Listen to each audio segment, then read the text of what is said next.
Chapter 22. Relations. Now that it was known that the princess was gone on her journey, a strange collection of objects and people began arriving at the palace.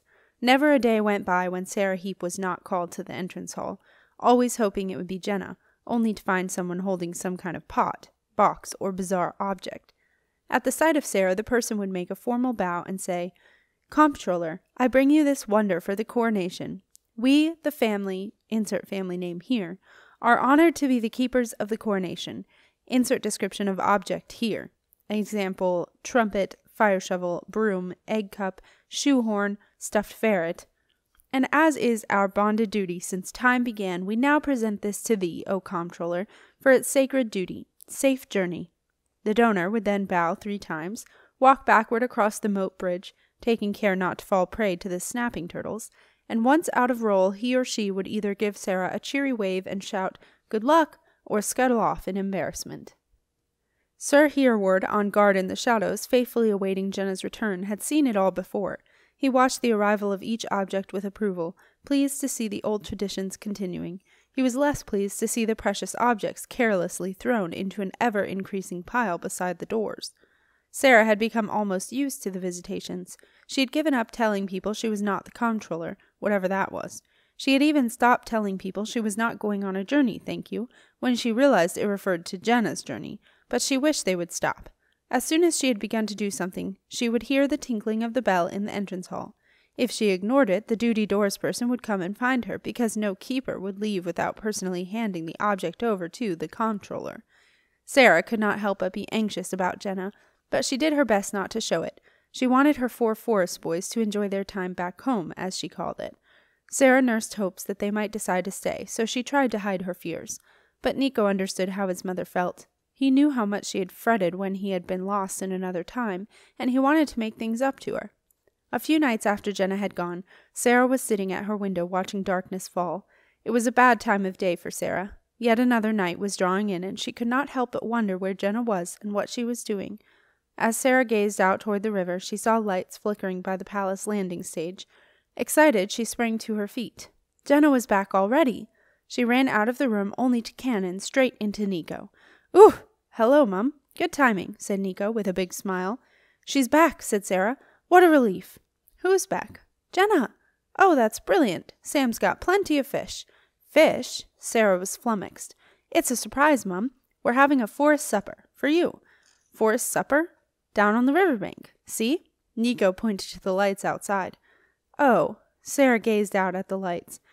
Now that she looked closely, she could see the burly figures of her 4 forest sons tending a fire, and yes, standing beside the river, holding lanterns, were Simon and Septimus talking to Silas, Edmund, and Arnold. "Mum, are you all right?" asked Nico. Sarah shook off her disappointment. She knew that only a few months ago, if someone had told her that she would have all her boys with her, safe and happy, she would have been ecstatic. "Count your blessings, Sarah Heap," she told herself sternly, "and smile." "I'm fine, Nico, love, thank you. Now, where's this wonderful supper?" While the Forest Heaps cooked fish for Sarah and Silas down on Snake's Slipway, another supper was in progress. Marcellus, Simon, and Lucy were sitting in the long, narrow dining room that ran from the front to the back of the house at an equally long, narrow table, lit with so many candles that Lucy found it hard to see anything in the glare. "I have some bad news," Marcellus announced. Simon looked at Lucy anxiously. He still expected things to go wrong, and he braced himself, thinking that Marcellus was going to say that he no longer wanted him to be his apprentice. "The alchemy chimney has fallen down," said Marcellus. "It's the frost," Lucy said. "The mortar won't set." "So they say," said Marcellus gloomily. "You need to put heaters inside the scaffolding tarpaulin," said Lucy. Marcellus looked suddenly attentive. Why hadn't the builder thought of that? "And you should make them build it like Cat Rock Lighthouse," Lucy added. "Oh?" "Yes. Cat Rock has huge granite blocks as foundations, then bricks. They get smaller as they go up. You need the lower part of the chimney to be a good wide base for the upper part." Marcellus was impressed. So much so that by the end of the evening, Lucy was in charge of building the alchemy chimney. Later, as they walked across the road back to their little house, Simon said proudly, "There's no way the new chimney will fall down, Lou. Not with you in charge. It wouldn't dare." While Sarah fretted about her forest sons leaving, the one group of Heaps who Sarah would have been very happy to wave goodbye to showed no signs of wanting to go. In fact, To Sarah's dismay, Ernald and Edmund Heap showed every sign of wanting to stay, permanently. They found themselves a suite of rooms at the far end of the palace and set up camp, as Sarah put it. "The trouble is, Silas," Sarah said one afternoon, "we can't say we don't have the room, can we?" "We won't when we move back home," said Silas. "They'll have to go then." The morning after the supper by the river, Silas was due at the Wizard Tower on seal watch. Sarah begged him to take Ernald and Edmund with him. "They are driving me nuts, Silas. They follow me everywhere, and they don't stop talking. All I want is a quiet morning in the herb garden without having to listen to a comedy double act." Silas dutifully took his brothers along to the Wizard Tower. He signed them in as visiting wizards, which they both claimed to be, and left them to explore the open areas of the tower. Half an hour later, when he had finished his watch, Silas found himself in trouble. Head fuzzy from staring at magic, Silas emerged to find an angry Marcia Overstrand waiting for him with Edmund and Ernald standing sheepishly at her side. "Are these yours?" Marcia demanded, as though Silas had left a pair of smelly socks on the floor. Yes, I signed them in," Silas had to admit. "As visiting wizards?" Marcia sounded incredulous. "As indeed we are, madam," Edmund piped up. "Totally, utterly, and entirely at your service, extraordinary madam," Ernald supplied. "I am not an extraordinary madam," said Marcia severely. "I am an extraordinary wizard. Silas, before signing people in as visiting wizards, I would expect you to at least check that they are bona fide wizards, as these two persons," with some effort, Marcia fought off the urge to refer to the visitors as idiots, "clearly are not." "Oh, but we are," chorused the twins. "We trained with the conjurers of the calm green seas, in the wayward islands of the west." "Absolute rubbish," said Marcia. "No, we did. Really we did. Honest."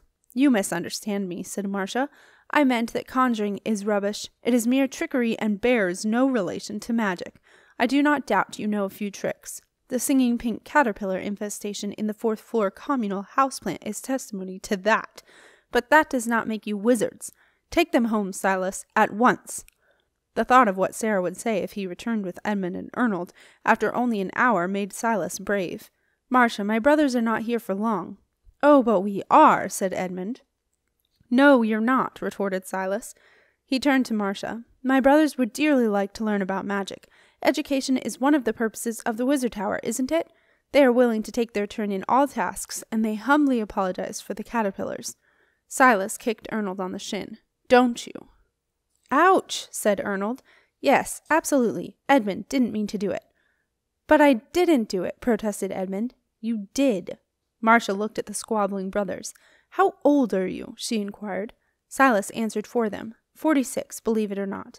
"Marcia, please let them stay. I think it would be really good for them. I will never let them out of my sight, I promise." Marcia considered the matter. Recently Silas had been frequenting the Wizard Tower on a regular basis. He had told Marcia that so very nearly losing the tower to the dark domain had made him realize how much he valued the place. Marcia knew that Silas had taken more than his fair share of the unpopular seal watch, and there was a chronic shortage of wizards available to do it. She supposed that even a couple of conjurers might be trained to watch. Marcia relented. "Very well, Silas. I will ask Hildegard to issue each of them with a visitor pass. It will restrict them to communal wizard facilities only. You can train them as watchers, and they can take their turn, providing they pass the elementary watch test." "Oh, Marcia, thank you," said Silas. It was more than he had hoped for. "My condition is that you must, as you promised, accompany them at all times. Is that understood?" Silas smiled. "Yes, it certainly is. Thank you so much."